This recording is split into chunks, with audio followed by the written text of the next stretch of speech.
Abdoulaye Eliman Khan, je suis professeur de philosophie à l'université Cheikh Anta Diop de Dakar. Je suis maintenant à la retraite.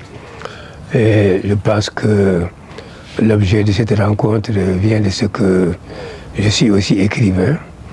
Et là, l'ouvrage que je viens de publier à l'Harmattan, qui porte le titre « Saharaba, la Covid-19 existe, je l'ai rencontré », est un témoignage vivant, parti d'une expérience de rencontre justement avec ce virus, les conséquences qui en suivent comme l'hospitalisation, une réflexion sur l'ensemble des questions qui tournent autour de cette pandémie. Le Saharaba, effectivement, c'est une bonne question puisque le lecteur ne comprendra ce choix que lorsqu'il arrivera au moins au premier chapitre, ou au deuxième plus exactement, de cet ouvrage.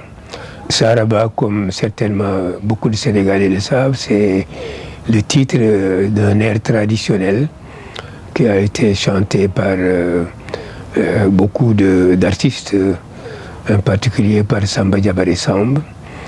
Et justement, l'écoute de cet air chanté par Samba Diabaré Samb au cours de la période la plus critique de mon infection par la Covid-19 a constitué une sorte de fil directeur de toute la période qui m'a conduit à des consultations, ensuite à l'hospitalisation et à la sortie de l'hôpital. Représenté sur le plan psychologique les circonstances dans lesquelles j'ai écouté cet air étant déjà alité et revenant périodiquement comme un rappel d'une circonstance désagréable durant toute mon hospitalisation. Tous ces facteurs m'ont conduit à choisir ce titre premier, mais à l'expliciter par le sous-titre.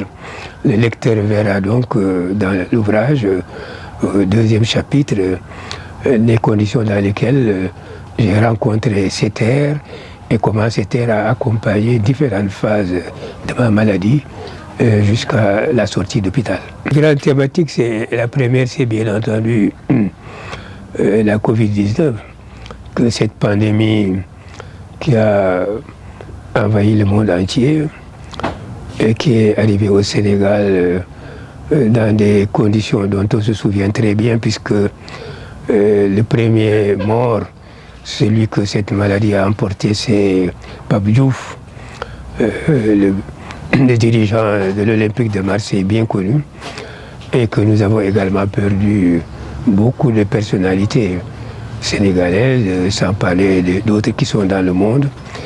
C'est donc le fait que dans le monde entier, des témoignages de tout genre étaient produits par des médecins, des intellectuels, des citoyens, et des pouvoirs publics. Et donc il y a une sorte de participation de toutes les composantes de notre humanité sur les conditions de surgissement, d'apparition de cette pandémie, la manière dont elle est vécue par les populations, les conditions dans lesquelles les centres hospitaliers ont travaillé. C'est tout cela qui m'avait donc motivé pour porter un témoignage. Deuxième motif vient de ce que, étant moi-même vivant avec une maladie chronique, très exactement l'asthme, tous les experts sont d'accord pour dire que ceux qui vivent avec une comorbidité sont particulièrement vulnérables au virus. Étant moi-même asthmatique, j'ai vécu les moments qui ont précédé cette infection. Ensuite, lorsque cette infection m'a affecté, et ensuite les conditions d'hospitalisation, et tout cela était un autre motif, et pour reprendre votre expression, donc un thème. Le troisième thème, c'est précisément conditions dans lesquelles la prise en charge médicale s'opère à la fois à la maison, dans les centres de consultation et dans les hôpitaux. Et enfin, troisième thème, c'est quelle réflexion, à la fois sur le plan sociologique, sur le plan politique, et sur le plan philosophique, quelle réflexion, quelqu'un qui, comme moi, est enseignant, professeur de philosophie, qui s'est intéressé à des écrits sur la maladie et la santé, et qui vit lui-même avec une maladie, et qui a donc été infecté par le Covid, quelle sorte de réflexion cela peut susciter en lui.